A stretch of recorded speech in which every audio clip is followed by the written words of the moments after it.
Assalamualaikum warahmatullahi wabarakatuh. Selamat malam sahabat-sahabat semua. Kali ini saya ingin membahas tentang dapat dibatalkannya status tersangka Sekjen PDIP Hasto Kristianto oleh KPK.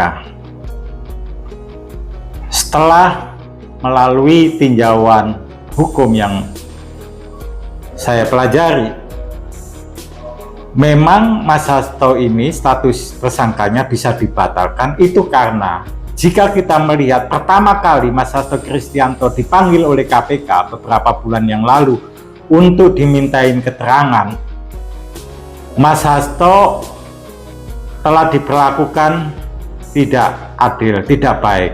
Beliau dibiarkan berjam-jam di gedung KPK tanpa ditanyain apapun yang menjurus pada persoalan Harun Masiku. Kedua, handphone Mas Hasto Kristianto yang dititipkan pada sekretarisnya, yakni Kusnadi, telah dirampas oleh penyidik KPK yang berinisial RPB. 3 buah handphone dan 1 buku catatan harian PDIP-nya Mas Hasto, serta yang berisi laporan-laporannya pada ketua umumnya, yakni Ibu Megawati, itu diambil secara paksa oleh penyidik KPK tersebut. Penyidik KPK tersebut menggunakan topi, masker, dan sebagainya, dan membohongi Kusnadi bahwa ia telah dipanggil oleh bosnya, yakni Mas Hasto, di lantai 2. Nah, apa yang dilakukan oleh penyidik KPK ini merupakan pelanggaran hukum. Alat bukti yang diperoleh dengan cara melakukan pelanggaran hukum itu tidak sah, dapat menggagalkan status tersangkanya seseorang, dan tidak bisa dijadikan sebagai alat bukti di pengadilan. Ini sudah menjadi konvensi ketatanegaraan di Indonesia.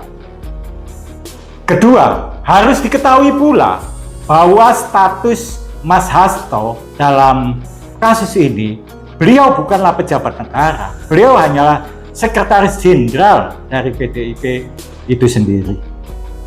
Makanya sangat tidak mungkin beliau yang tidak punya kewenangan untuk menentukan status hukumnya Harun Masiku ini menjadi caleg atau tidak, maksudnya lolos menjadi anggota legislatif pengganti antar waktu dari almarhum Nazarudin Kemas, kok bisa dibilang sebagai penyuap.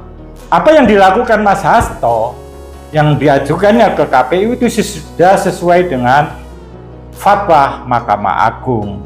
Maka harusnya ketika ada penyuapan di sana, itu bukan penyuapan, tetapi pemerasan. Dan siapa yang melakukan pemerasan? Ya, oknum dari KPU dan Bawaslu itu sendiri. Karenanya mengapa Pengadilan Tipikor pada Pengadilan Negeri Jakarta Pusat pada tahun 2020 telah menetapkan oknum KPU dan Bawaslu itu menjadi tersangka dan sudah mendapatkan hukuman di penjara, sedangkan Mas Hasto tidak mendapatkan vonis apa-apa karena memang tidak punya keterlibatan apa-apa dalam hal ini. Jadi malah yang jadi korban itu ya Mas Hasto serta Harun Masiku. Kenapa harus diperkarakan oleh KPK?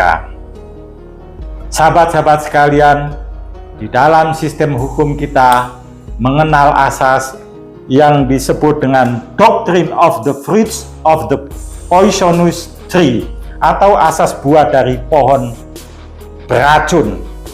Asas itu bermakna bahwa alat bukti yang didapatkan dengan cara melanggar hukum dinyatakan tidak sah dan tidak dapat dijadikan sebagai bukti di persidangan. Oleh sebab itu, saya katakan bahwa status tersangka Mas Hasto ini bisa dibatalkan, sesuai juga dengan syarat dapat dibatalkannya tersangka seseorang apabila 1. tidak adanya bukti atau ada bukti namun didapat dengan cara melanggar hukum. 2. Masalah Mas Hasto juga tidak bisa dikategorikan sebagai tindak pidana khusus atau korupsi karena di sana tidak ada kerugian negara sama sekali.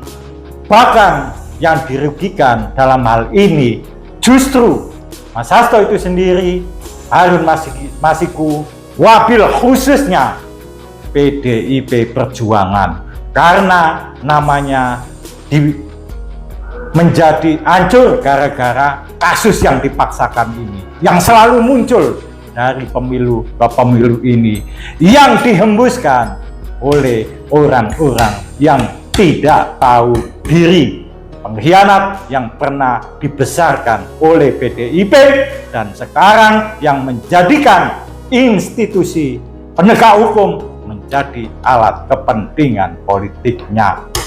Demikian yang bisa saya sampaikan. Assalamualaikum warahmatullahi wabarakatuh. Merdeka!